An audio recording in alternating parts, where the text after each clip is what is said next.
Startuprad.io, your podcast and YouTube blog covering the German startup scene with news, interviews, and live events.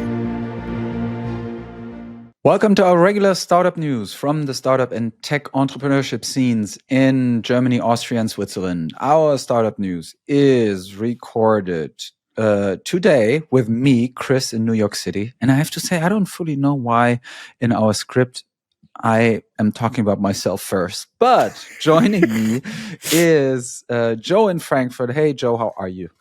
I'm doing good. And Chris, you know why you're first in the script? Because today I wrote it. Yeah. As if there were other days when I write it then. Today's news cutoff date is February 24th, 2025. As always, all news not included will be in our next news wrap-up. We needed to cut our news seriously short this time, so you can have a brief news overview. And without further ado, that means that you're going to guide us through some of the highlights of this month. Yes, as our audience already knows, we are aggregating the news from all the social media shares we do during the course of the month. Usually I'm going through something like 15 to 20 pages in terms of startup news. But this month we had 59 pages of startup news. Of course, some of them the same news from multiple sources, but nonetheless, that was really a lot. So we had to cut it really seriously. Talking about our highlights here, the DACH startup ecosystem is buzzing with activity from major funding rounds to political changes that could reshape the landscape. German autotech Finn, the startup renting out cars as a car subscription model, reached 1 billion in funding commitment, signaling a major shift in German startup scene. Meanwhile, Solaris secured a substantial 140 million investment, fueling its growth in the banking as a service sector. But we got to see that funding was basically a rescue for Solaris Bank. The other option would be to wind them down. This development highlights the continued strength and potential of the DACH region as a hub for innovation and investments. However, challenges remain. Lilium, the Munich-based eVTOL, the drone flying cars developer, faced its second insolvency, raising questions about the viability of the industry. Additionally, the recent German election brought a change in government, with CDU taking the lead. This shift could have significant implications for startup policies and regulation, creating both opportunities and uncertainty for entrepreneurs and investors. Stay tuned to Startuprad.io for in-depth analysis and expert insights. And of course, we will talk with Chris about the startup news and the startup elections here, because he is one of the people who actually keeps Germany up to date on US politics and also covers those politics. Talking about the schedule here, we are shifting to 2 publications a week.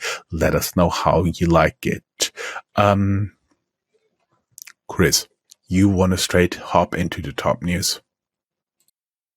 Yes, I want to. I also don't know how it's pronounced. eVTOL, electrical vehicle takeoff and landing. eVTOL? God. Anyway.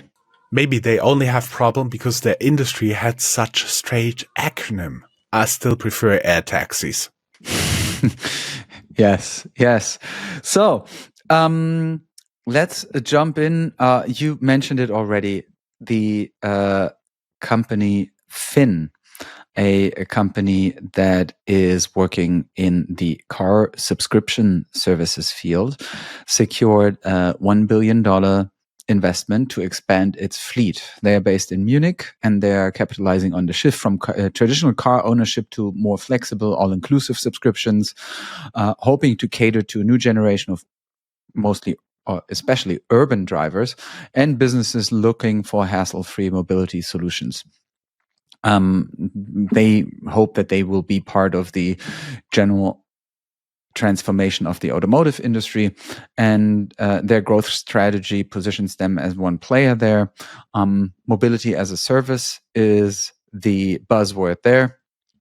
And so we will see whether they can bank in on what they hope will be the future of car ownership.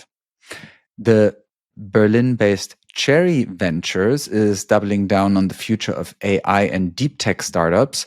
They are getting a $500 million, they are starting a $500 million investment fund that focuses on AI-first businesses, robotics, and next-generation enterprise solutions. They want to provide early-stage funding to innovations. And with venture capital tightening in some sectors, Cherry Ventures' commitment signals a strong confidence in the long-term potential of deep tech investments, hopefully creating Europe's next AI unicorn.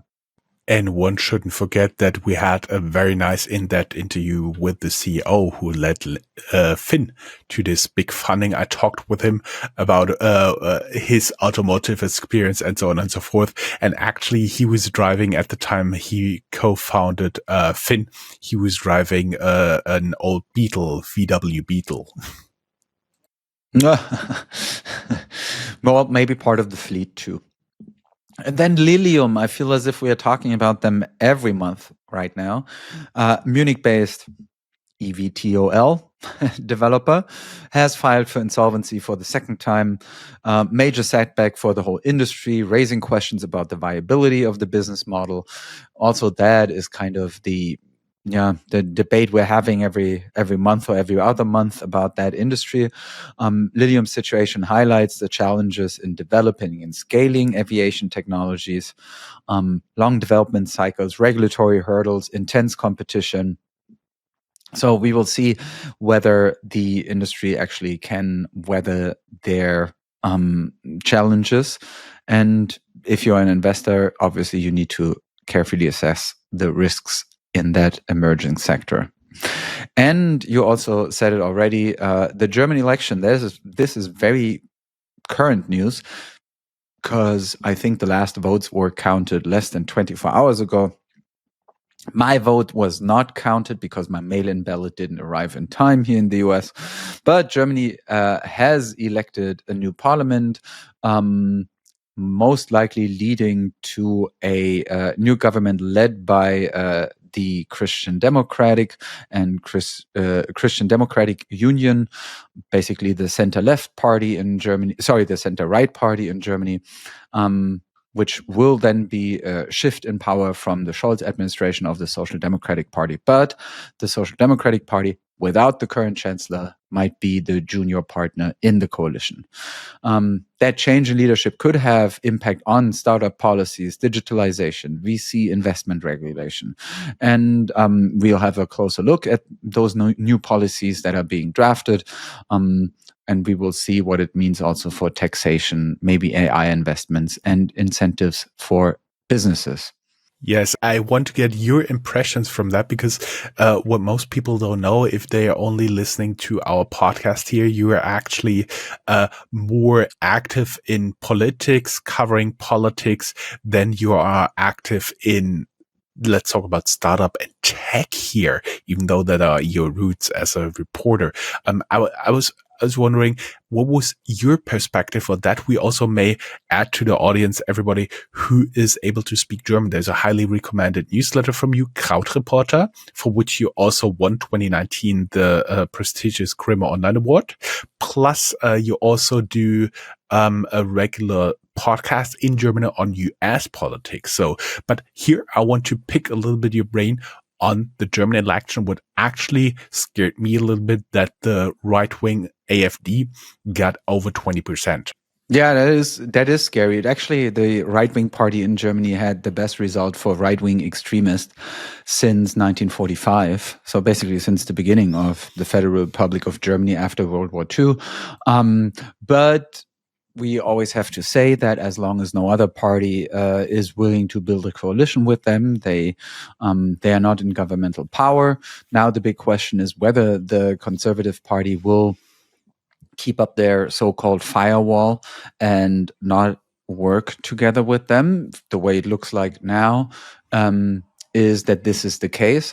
I mean, I guess my take is, well, okay, that was a win that was expected. We see it everywhere around the world that governments in power, or the governments who were in power during or right after the COVID pandemic, voted out of office. And now he has a long list of things to be done. He's not necessarily Friedrich Merz, the soon to be chancellor, or the expected new chancellor of Germany. He has a very long list of things to do.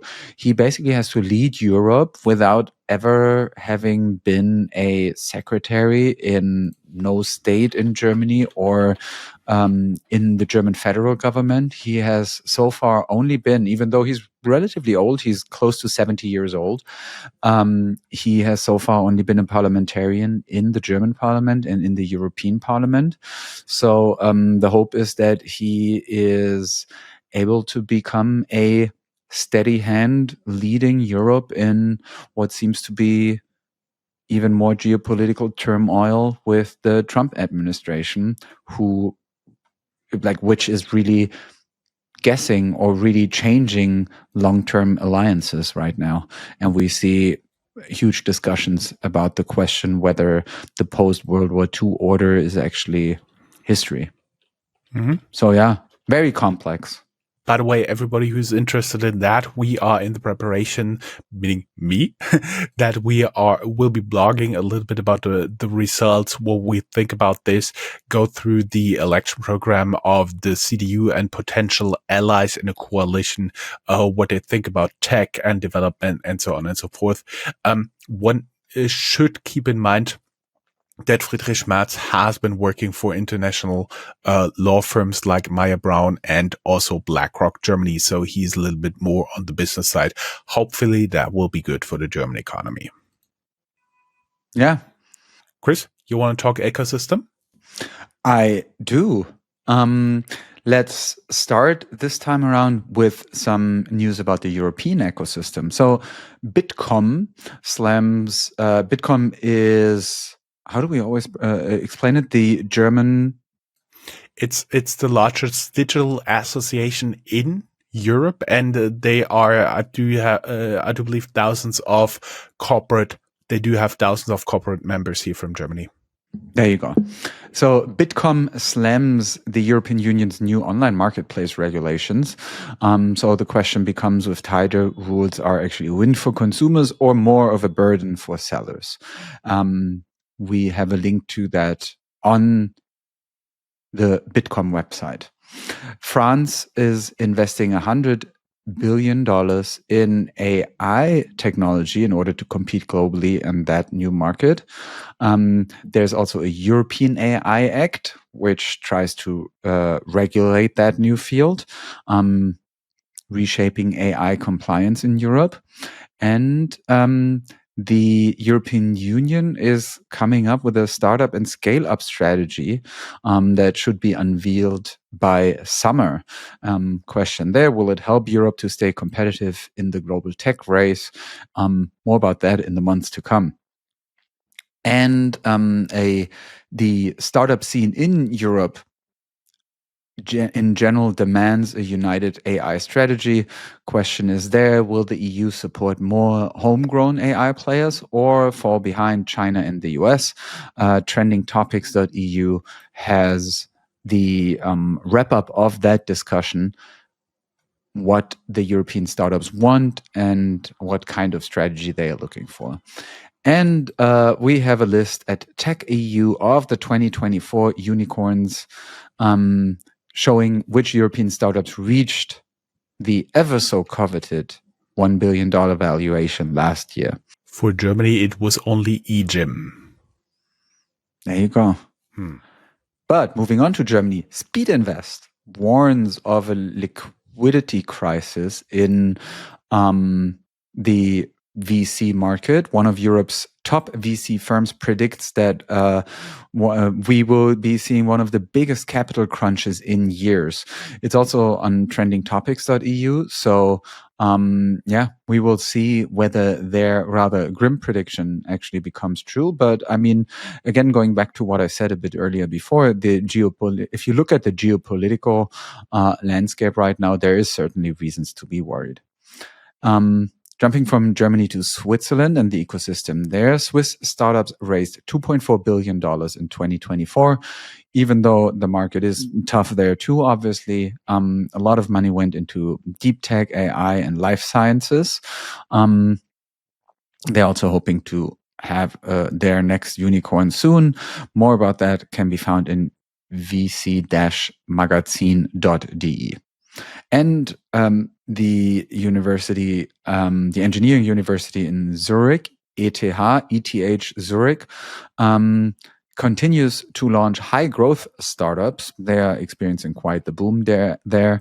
And so that startup ticker.ch is asking whether this is actually Europe's top tech incubator. Moving on to the general news, tech news, company news section.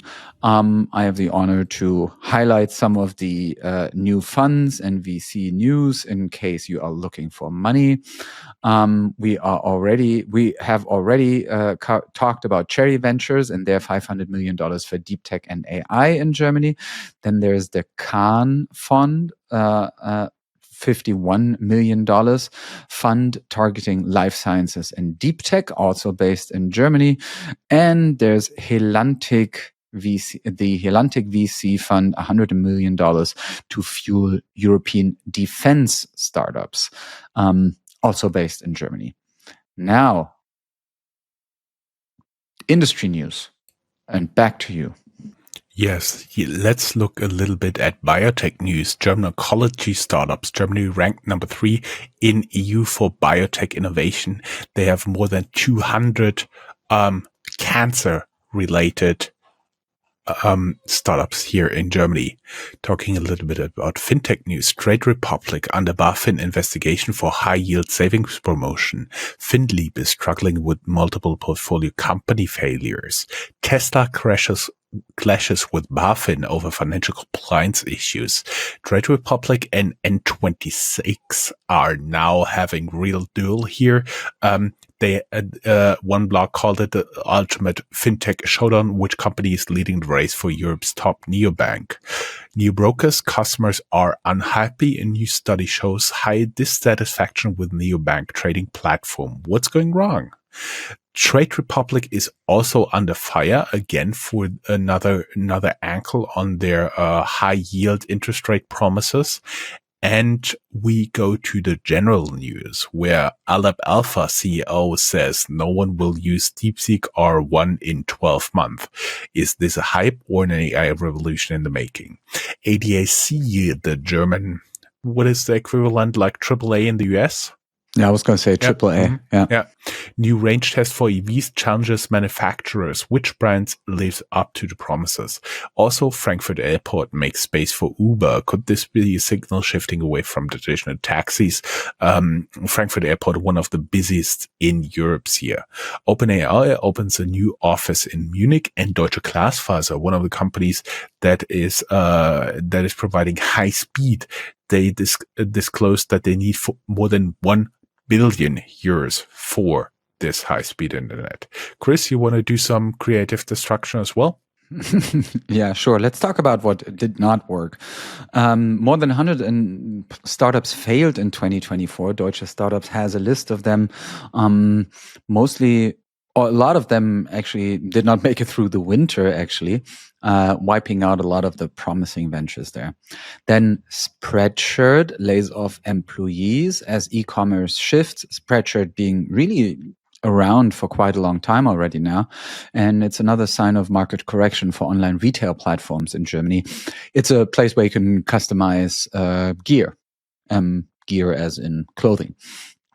Refurbed lays off 20% of its staff, reflecting pressure on refurbished electronics. They are based in Austria. And Heitzma acquires the insolvent Mio Energy, showing that the heat pump sector in Germany isn't also immune to turbulence there. Which already leads us to, should we do mergers and acquisitions first? Because it says end on a high note.